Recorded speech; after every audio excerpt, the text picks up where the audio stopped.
Brilliance Audio presents Slash, a Slay Series novella by Laurelin Paige, performed by Emma Royer. You've got to be kidding me. The thought races through my mind repeatedly as I shuffle through the registration papers in front of me, as if I might have the wrong stack, as if I might see something different when I return to the sheet with the names of all my students. Of course, nothing changes when my eyes return to the enrollment form. There are still 13 names arranged in alphabetical order. There are still more women than men by a 3-to-1 ratio, and Hendrix Reed is still the last male name on the list. It can't be a coincidence. It's bloody unlikely there are many Hendrixes in the photography world. Less unlikely more than one of them has the surname Reed. Despite the unlikelihood, I hold on to the slim thread of doubt, mainly because I have no other choice. I have no time to prepare mentally for the alternative since class is set to begin in, 4.5 minutes. A good majority of the 13 students are already sitting at the 3 tables squaring the room in front of me, and since none of them are recognizable, it isn't impossible that the Hendrix Reed enrolled is not my Hendrix Reed. Not that I have a Hendrix Reed. He was never actually mine.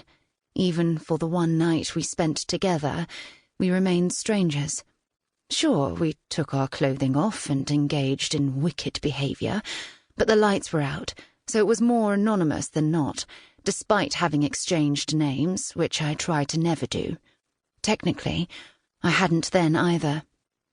The conference we'd attended had taken care of that, listing both our names and our bios with headshots in the event directory, without any regard to the fact that some of us became photographers because we preferred to remain on the other side of the lens, which is neither here nor there.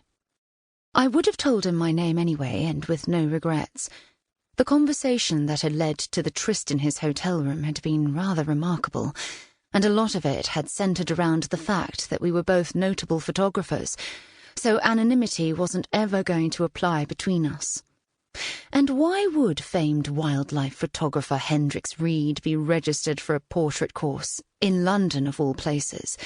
He'd told me he was wintering in the savannas, and while spring is definitely upon us now, there is not much in the way of wildlife here beyond the hedgehogs and kestrels at Regent's Park.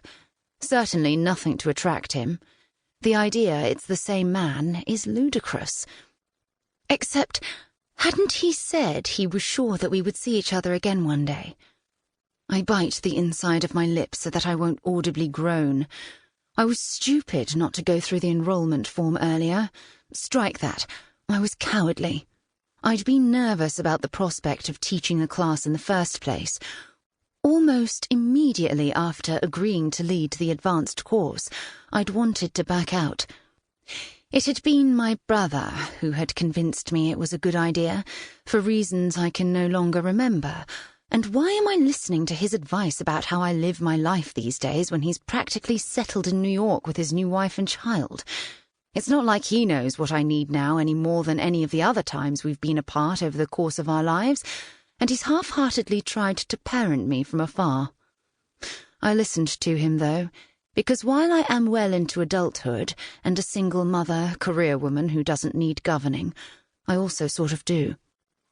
"Do you actually live your life?" he'd asked. And how dare he? But also maybe thank goodness he dared, because I didn't have a good answer to the question, and though I very much objected to his right to know, it was probably something my therapist would want me to consider. There was a reason I didn't see her anymore, and it wasn't because I'd achieved mental clarity. Rather, like in all things that scared me, I was the type to lower my head, as I had with Hendrix, as I had with this class. 1.5 minutes to go. 1 minute. I watched the seconds tick by on the analogue clock hanging on the wall, one of those old-fashioned kinds that dictated time in every class I'd attended through secondary school. 45 seconds. 30 seconds, and there are now 12 students bowed down over their mobiles. None of them are Hendrix, and my confidence bolsters. He chickened out. He registered as a joke. He registered by accident. Whatever the reason, he's not here, and I'm calmer by the second.